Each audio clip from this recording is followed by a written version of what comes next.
सच कहूं बेटा, तुम्हें पहली बार जब देखा तो मुझे भाईजान का ही गुमान हुआ था। और तुम्हें देखकर मेरे दिल ने कहा मैं तुमसे मिले बिना यहाँ से नहीं जा सकूंगी। बताया था मेरी माँ ने मुझे कि मैं खूब अपने मरहूम बाप जैसा लगता हूँ। आप लोग मेरी माँ को क्यों तलाश कर रहे थे?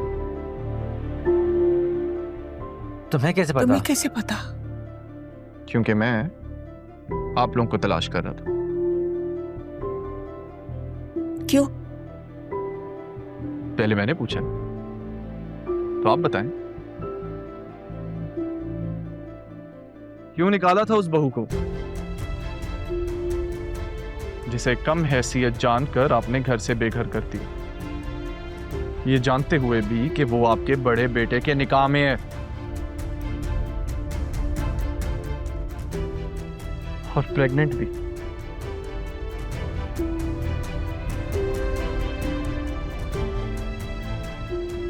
किस्मत भी क्या खूबसूरत खेल खेलती है ना। जिस मां को आपने घर से निकाला था आज खुद एक घर का कब्जा छुड़ाने के लिए उसी मां के बेटे के सामने आ पहुंचे। मैं तुम्हारी माँ से मिलना चाहती हूँ। यही तो पूछ रहा हूं। क्यों? तुम्हें पूरा हक है, तुम वजह जानो, मगर मैं ज़ैनब से मिले बगैर नहीं बताऊंगी तुम्हें।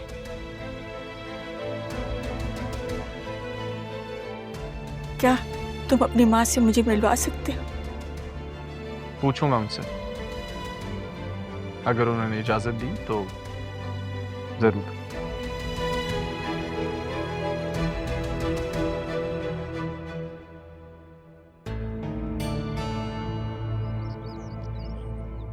अस्सलाम वालेकुम। वालेकुम अस्सलाम। क्या बात है भाई, तुम्हारे तो तेवर ही बदल गए।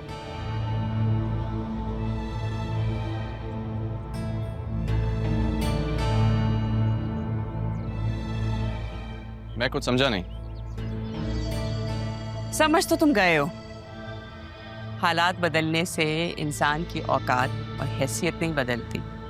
माना कि तुम सरकार के मुलाजिम हो, लेकिन इस घर की मुलाजमत तुम पे और तुम्हारी माँ पे अभी भी फर्ज है। लिहाजा ये जो तुम्हारी कमिश्नरी है ना, इसे अपने दफ्तर तक ही रख के आया करो। मैं तो सिर्फ एक बात जानता हूं बेगम साहिबा, जब मुकद्दर बदलते हैं ना तो हालात, हकीकत, औकात सब बेमानी हो जाती है। अच्छा, तो क्या मैं ये समझूं कि तुम्हारे मुकद्दर तुम्हारे हालात पे मेहरबान हो गए हैं? भाई अब तो तुम बड़े अफसर बन गए हो, सब कुछ ही मिल जाएगा तुम्हें सिवाय एक चीज के, और वो है राहा। शादी कर लो राहा से। अरमान, कहीं ऐसा तो नहीं है कि हालात बदलते ही तुम्हारी पसंद ही बदल गई हो? मतलब तुम कुछ बहुत ऊंची चीज समझने लगे हो अपने आप को? भाई होता है ना, लोग अक्सर बदल जाते हैं। इस फैसले का इख्तियार ना आपके पास है और ना मेरे पास, तो फिर इस पे बात करने का क्या फायदा? और वैसे भी अब तो फैसला हो चुका है। बोल के तो देखो, हो सकता है मैं तुम्हारी मदद ही कर दूं। अगर पापा होते तो राहा की वजह से वो तुमसे हमदर्दी जरूर दिखाते, वो कोई ना कोई रास्ता तो निकालते। मेरे जज्बात किसी की मदद के मोहताज नहीं है बेगम साहिबा। भाई अभी अभी असिस्टेंट कमिश्नर बने और अभी से इतनी अकड़। मम्मी, आपने ड्राइवर को कहीं भेजा? हाँ, वो खाला की तरफ गया है। अच्छा। क्यों, कोई काम है? हाँ, मुझे मार्केट जाना था। तो तुम अरमान के साथ चली जाओ, अच्छा है, थोड़ा बाहर निकलोगी, उदासी तुम्हारी थोड़ी कम होगी। काफी दिनों से तुम कमरे से बाहर नहीं निकली, इसके साथ चली जाओ।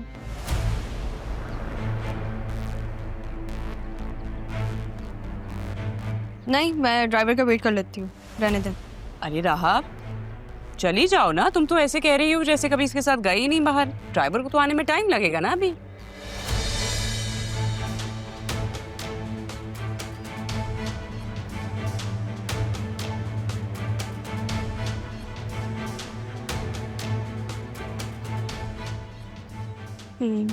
मैं फिर बतूल को भी ले जाती हूँ।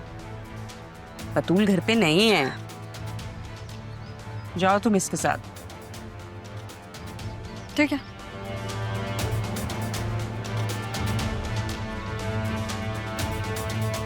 अब तक नाराज है मुझसे? तुमने धोखा दिया है मुझे। तुम मेरे सबसे अच्छे दोस्त हैं। मुझे लगा था तुम मेरे साथ मुखलिस रहोगे, कभी तकलीफ नहीं दोगे मुझे। मैं अभी भी वैसा ही हूं,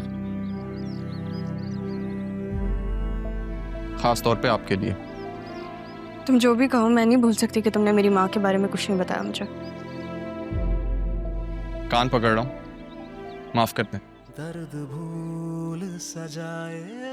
आइंदा आपसे कुछ नहीं छुपाऊंगा, लेकिन प्लीज आपकी ये नाराजगी अब मुझसे बर्दाश्त नहीं होती। आप नाराज होती हैं तो लगता है कि जीने का कोई फायदा ही नहीं।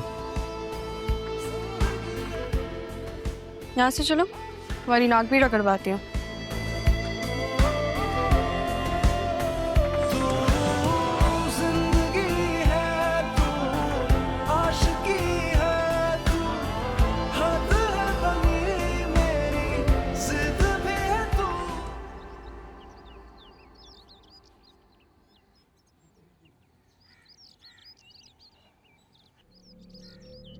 कहाँ जा रहे हो तुम दोनों?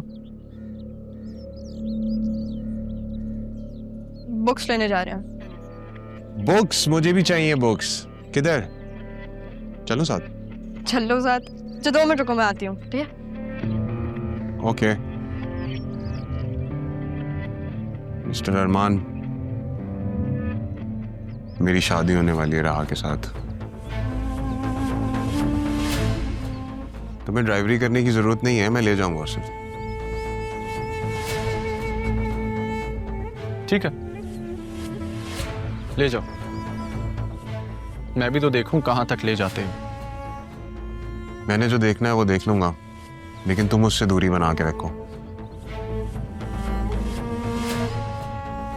तुम्हारी इज्जत के लिए और मेरी इज्जत के लिए भी बेहतर होगा। चले जाओ यहाँ से। यहां से तो मैं चला जाऊंगा, लेकिन याद रखना वक्त सबका आता है, और अब मैं अपने वक्त पे आऊंगा।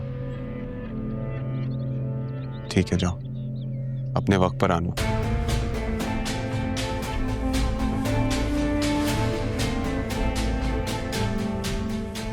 हाँ चले। हाँ। अरमान कहाँ गया?